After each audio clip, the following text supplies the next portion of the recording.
The Iorì Wase podcast channel is brought to you by First Nations Fiber.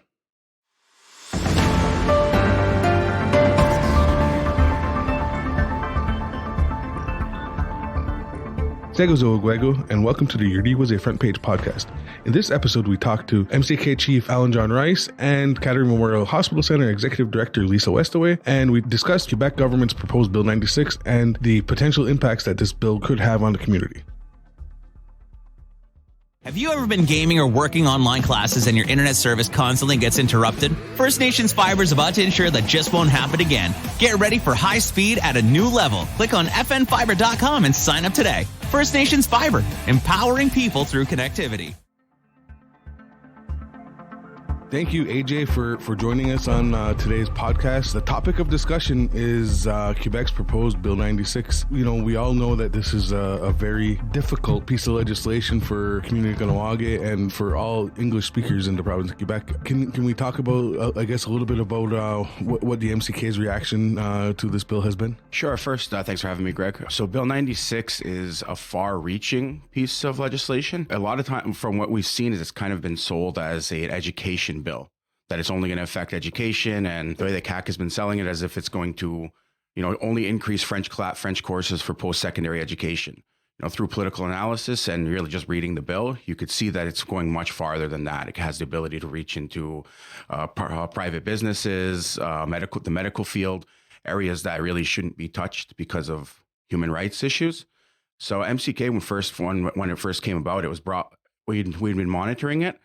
But it really came to light when brought by a community member. She made the effort to go to all of the organizations in the community, as well as a lot of different groups of the community. So it got everyone together to at least start talking about the bill, realizing how detrimental it could be to us and really to just about everybody in the province. So the stance has been that we want to have an exemption from the bill. That's actually something that's going to be confirmed tonight at the community meeting, because one of the ideas is to ensure that, because it's been coming from MCK whenever we've been in the media saying that the exemption is what we're looking for, but we want to get that confirmed by the community that that's exactly what's being looked for. Ideally, the best thing for everybody would be to have the bill not be passed and have it essentially the idea of the kill bill. And just important to note that we're recording this on Tuesday, May 17th, and this is released on Wednesday, May 18th. By the time you're listening to this, there would have been a community meeting that, hopefully a lot of community members have attended. One of the things too, I think, we're just talking about the education part of Bill 96. Currently, if you're enrolled in an English CEGEP, you have to take 2 French courses, and one of the changes that, to Bill 96 will require you to take 3 more French courses. And initially, the initial plan of the bill was to have 3 of your core courses done in French. So if you're taking health sciences or social sciences, then you have to take one of those classes in French, which would prove very difficult for a lot of English-speaking students. Yeah, that's correct. Originally, the original plan that they had proposed was to have 3 core French courses, which, unless you are completely bilingual, is essentially impossible. Especially for Indigenous students that seem to have a more difficult time adapting and learning French. Well, English-speaking Indigenous students, there are a lot of the province that speaks French as well. It's proven that it's more difficult. It's essentially juggling a third language into it and trying to weigh the more importance of having your traditional language. The language you're speaking at home a lot of times is English due to colonization, residential schools, things like that. But now we're adding now you're making a third language, which I can speak for Kahnawake. A lot of it is almost like a forced language. At least it was for myself and people I've known growing up. Nobody wanted to learn French because you were forced to learn it. And I find that that's kind of the issue with a lot of things. So now, with this bill passing, even though they're taking out the core courses and just adding 5 3-language courses, I can only speak for myself when I was in CEGEP. Having to take those 2 French courses and not being really proficient in French really destroyed my grade point average. I went from having a high grade point average to a low. It stopped me from going to the university I wanted to go to. I had to go back to CEGEP for an entire semester just for 1 French to try to pass it or end my academic career right there. That's important to note is because there's some courses, language courses, that don't count towards your final grade and your R score. But these courses that, through this change in Bill 96, is they're making it count towards your final score, and which could affect your future educational opportunities, right? Yeah, that's correct. So essentially, if you're not good in French and you fail, that it will drop your R score, and it's very difficult to get your R score back up once you have once you get a lower grade on there, and that impacts you going into certain programs. It impacts the type of school you're going to, and also self-esteem. You could be doing great in other things. All of a sudden, you have to take a course that you're not prepared for, you're not ready for, and for whatever reason, they've decided it's now the most important course to your CEGEP. And again, this isn't a knock on the French language. No, not at all. I think learning multiple languages is great. We're in a place where French is predominant, and I think it's very needed. The thing is that when you're coming from an indigenous culture like Kahnawake, for example, now we're being forced with having to juggle an extra language in order to succeed and to move further. So we already have parents that have to deal with the choice of sending their child to a Mohawk immersion, to a French immersion, to an outside school, just to see, because of how difficult it is learning French in high school and in CEGEP. So now we're adding more French to it. We're worried that it could be taking away from the possibility of learning our own language. So that's why you've seen there's been a few statements that it could be detrimental to our students learning Kahnawake, because now you have to make that decision. Now with 5 French courses, a little bit of tutoring is not going to help. You have to be bilingual if you're going to be passing 5 French courses. And I think if you look at the other aspects of the bill, right, where it gets into businesses that are larger than 25 people, justice services, health, where this bill would make it more difficult for Kahnawake Ronu to get the services that they need in the language that they're most comfortable with. Yeah, because not only much more difficult, but even more costly, because the translation is at the expense of the person who's at the customer. So if you can't work within the language barrier, if you can't get past the language barrier, it'll be on you in order to find someone who can help you, or to hire someone to come with you to be able to translate. Same thing with justice. The documents would be in French completely. So you'd have to have someone translate that for you. And also, it's just the idea that for us as Indigenous people, we've already been forced to learn a different language and had a language ripped from us. So now, even in 2022, it's being forced on us again. And again, I think, a lot of us understand where the Quebec government is coming from in terms of language preservation. But I think the way that they're going about it is just wrong, because it's creating an adversarial environment where, all languages should be respected. Yeah. So I just to reiterate, this is nothing against the French language, and people want to preserve their language is great. But if you're looking up at studies, the French language is not being attacked. It's still the more predominant language in Quebec. Worldwide, it's still very widely spoken. It's essentially the idea that there was almost no consultation towards Indigenous people, and there was no accommodation or exemption thought of for Indigenous people. It's the sweeping bill, and it's continuing having the provincial government trying to pass their laws and enforce it on Indigenous peoples. Although it's not going to be implemented on reserve. It doesn't mean that we can't live our entire life on reserve. We have people, you have to go outside for different services. We have to access different services. We have to go to schools, things like that. So having to have this enforced on us is still essentially overstepping on that's how I look at it as anyway. I can only speak for myself. And over the last little while, the community has really come together to show its opposition to this bill. As one of the MCK chiefs that's working on this, how does that make you feel? Oh, it actually makes me feel great, because we know that our community comes together whenever we feel we're in trouble, threatened, or when something really matters to us. So it was great to see. I commend the KEC for putting on the initial march in opposition last Tuesday, and then the more community members having ideas, coming together. The hard part is that we have to get more organized now, and that's what we're hoping to have accomplished in the next little while, because we all know that from what we've been told, the bill can pass as early as next Tuesday when the National Assembly resets. Grand Chief Kahnawake Skydeer had a very important meeting on Friday. Is there anything that you can tell us about that meeting? Essentially, what we could say is the meeting, she gave a quick update, but I'll just reiterate. So the meeting was with the Minister of French Language, Simon Jolin Barrette. According to them, we have differences in our interpretation of the bill. So they're looking to have another meeting set up between Kahnawake and the Quebec government to at least go through what our differences are, what parts we believe are going to impact us, and how are we going to get past this. The Grand Chief did give Quebec government a deadline of today to at least give us the notion of how this will work. Who's going to be sitting at the table? When's the meeting going to take place? And how far and what's going to be done. So that we'll have the update. Actually, that's what we're going to be updating at the community meeting. So, I mean, it'll be yesterday when this airs, but that's where more information will be coming. There was a very large demonstration in Montreal over the weekend. Yeah. The MCK had organized some buses to go so community members could go. And were you able to make it? I actually was not able to make it. I had a prior engagement. There were a few council chiefs that were there, along with some community members. There was a community member who spoke at the rally, and it was great because of the large demonstration. It was really it was English people as well as Indigenous people. We have a different fight in this, really a different reason for it, but essentially it's the same enemy. Or don't want to really. It sounds more adversarial saying enemy, but it's the same. The bill is impacting both of us. So it's important to kind of stand together on this. Okay, and is there anything else you would like to add, about this and how the community can move forward? Yeah, I think the way the community moves forward is to continue this unity because it's great to see it.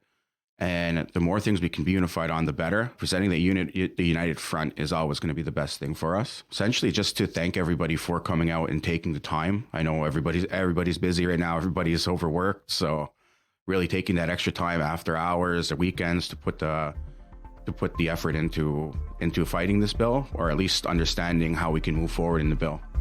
Okay, great. Now I'll go. Now.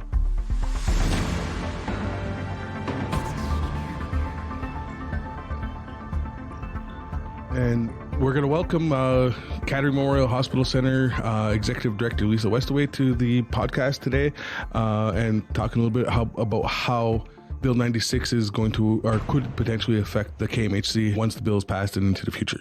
Yes.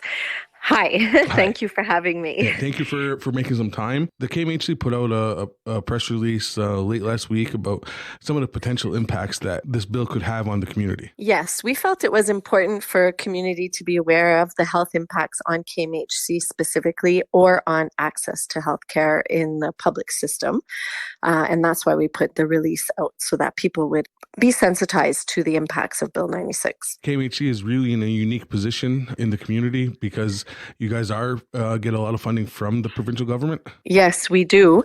However, that doesn't necessarily have any impact on our functioning, because we still are, through our 1984 agreement, independent, autonomous, able to define our own service offer, even if we do have funding from the provincial government. So I don't think that we would be subject to having to offer services in French necessarily. However, there still are potentially long-term impacts with respect to Bill 96 on KMHC specifically.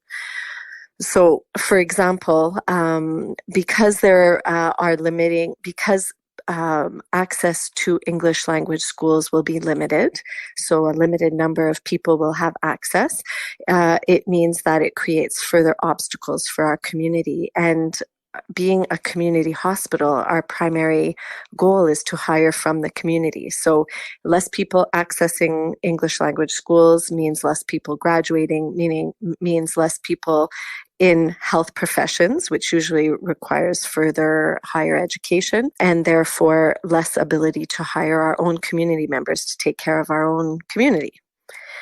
And that's huge. So we may not see that for many, many years to come. And it's not something that's talked about often, but we can see how over time, Bill 96 can have very small impacts on the community until all of a sudden you realize that you're no longer able to hire people, or our community members will not have access to professional orders, for example, because there are more and more requirements on completing French exams in order to be a part of a professional order. So again, these are all things that in the long term impact our ability to graduate in health professions and therefore work in the hospital. Okay, yeah, and that could be a very huge negative impact on the community, Mm-hmm. right?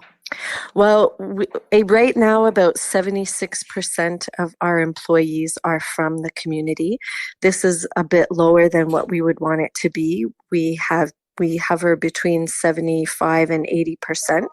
But the higher we get, the better, because this is a place that belongs to the community itself, and people feel safe here. So when people come for services, they know that they're going to be respected. They know that their choices, their culture, their identity will be respected. And so we want to be able to provide services with resources from the community as much as possible. Again, KMHC will have no control over the services that community members need to access outside of the community in terms of healthcare.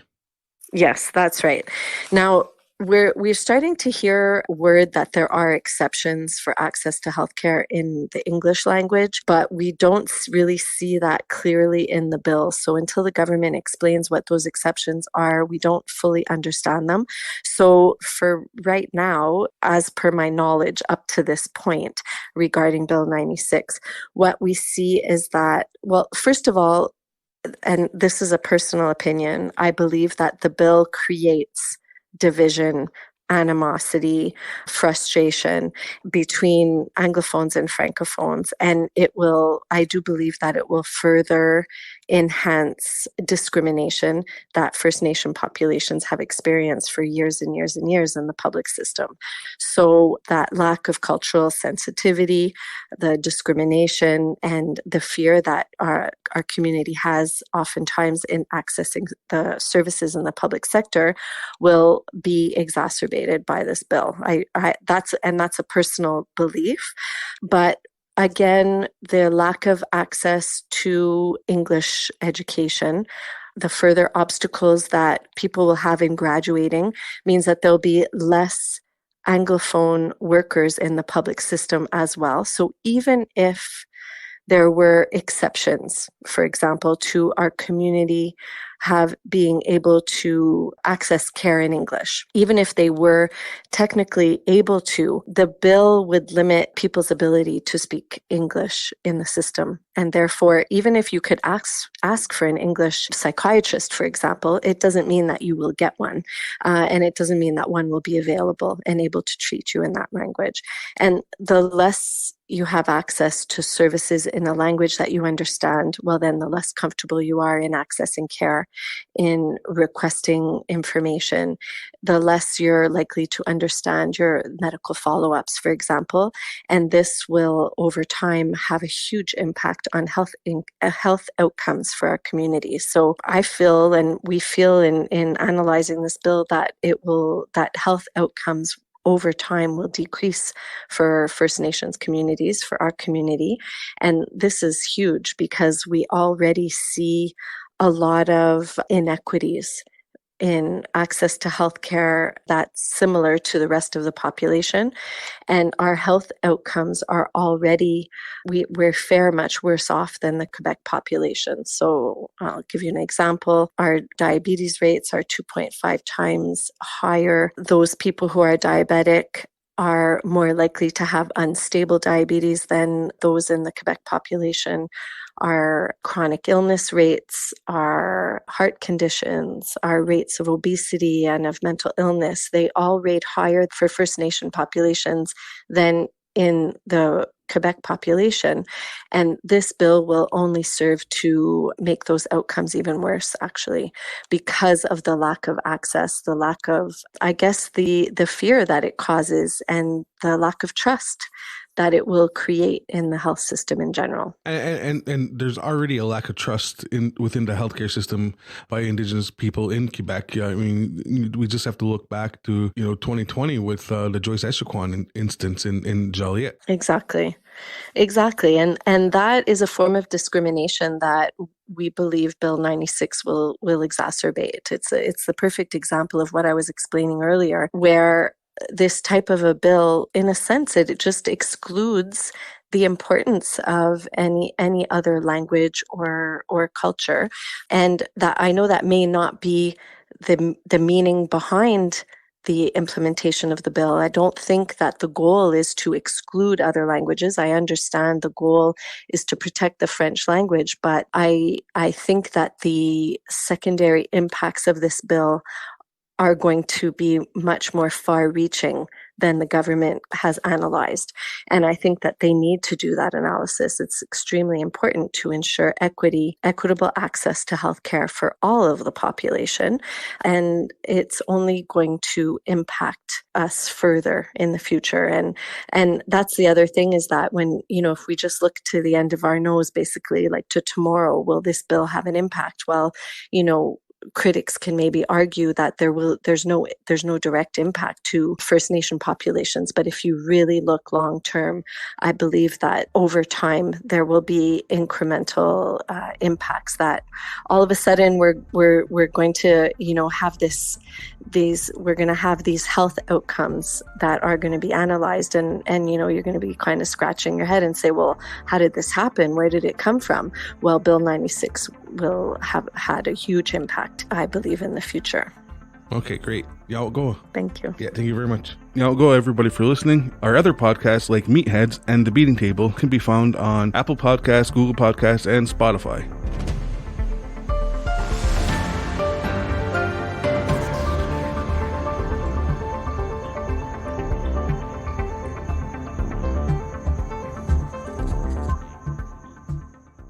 The views and opinions of the guests expressed in this podcast do not reflect those of Iorì and its employees.